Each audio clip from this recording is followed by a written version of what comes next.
So if you get to an area that has a lot of oil deposits or something like that, sometimes a good idea is to make 2 passes. So what we're going to do here is we're going to raise our squeegee up. So this area up here has a little extra oil, so we're going to run this thing over twice. So I've lifted up my squeegee by moving the lever over so the vacuum shut off, but we're still going to be putting down water. So we're going to go over this area.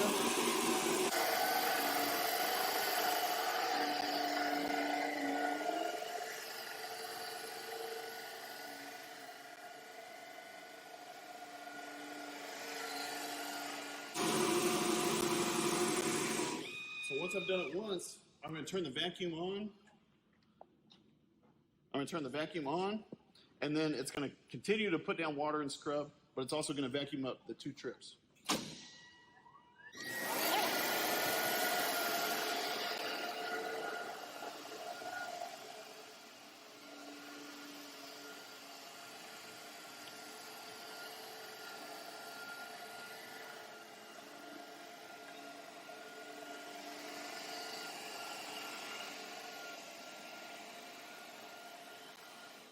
So same thing goes here. There's a few areas where we didn't get the water sucked up, so we're going to depress this rocker switch.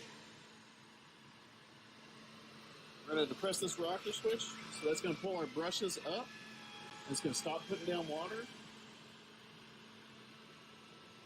And then we can just keep driving, and the vacuum will run, and it'll clean up the rest of our water.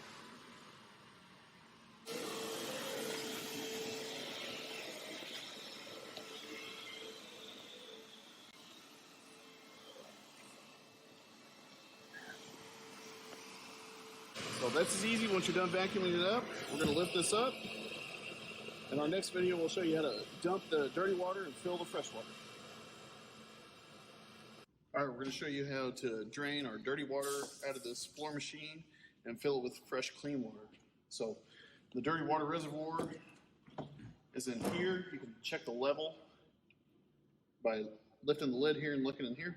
So the way to drain it is this tube. It has a cap.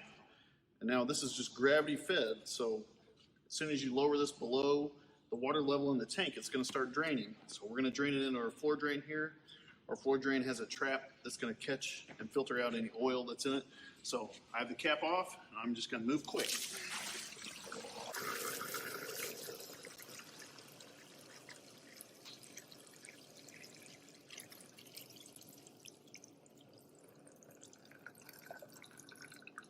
So once that's drained, I'm going to wash out our reservoir here of any sediment and debris.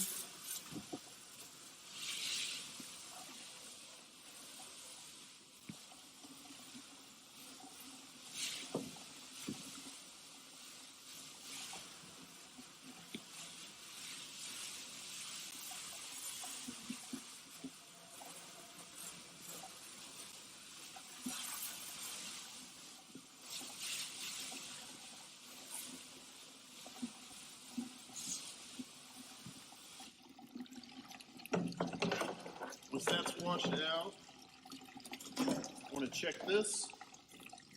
This is our large debris filter. So if you look here, it's got some gunk. So you can clean it out, just knock this out in the garbage can. So we're going to get this gunk out of here. As best we can. It doesn't have to be perfect, but you want to remove as much as you can. There's some of this mud and whatnot. So when reinstalling this, it hangs off this carriage, and the hose needs to be inserted there. This is another additional filter that we check. This only needs to be done every so often. But it has a filter media in here that we can check to make sure it's not dirty also. So check and wash that out on occasion. So that's pretty seldom. But once we get it drained, rinse out our reservoir as best we can. We can get our hose here. Make sure the cap goes back on. There's a little hook hanging off here. So now we're ready to fill our freshwater reservoir. So a freshwater reservoir can be filled through this location here with the garden hose. And remember, we have our water level gauge, or it's like a gas gauge, so that water level there, we want to make sure not to overfill it. Another place to fill is up front. We can add the water right here where this blue basket is. That goes directly into the water reservoir. Or if you drive it close to the water faucet, you can snap this on the water faucet at the wall and turn the water on, and that will fill the water reservoir. So multiple ways to fill it, but we want to make sure to have it filled up all the way as far as our gauge shows. And we do run a little bit of simple green degreaser in this thing, but it only takes a few ounces for the whole tank of water. So if you're filling it up all the way, come and grab me, and I will help you fill that up. So we're going to fill this guy up, and we will watch the level.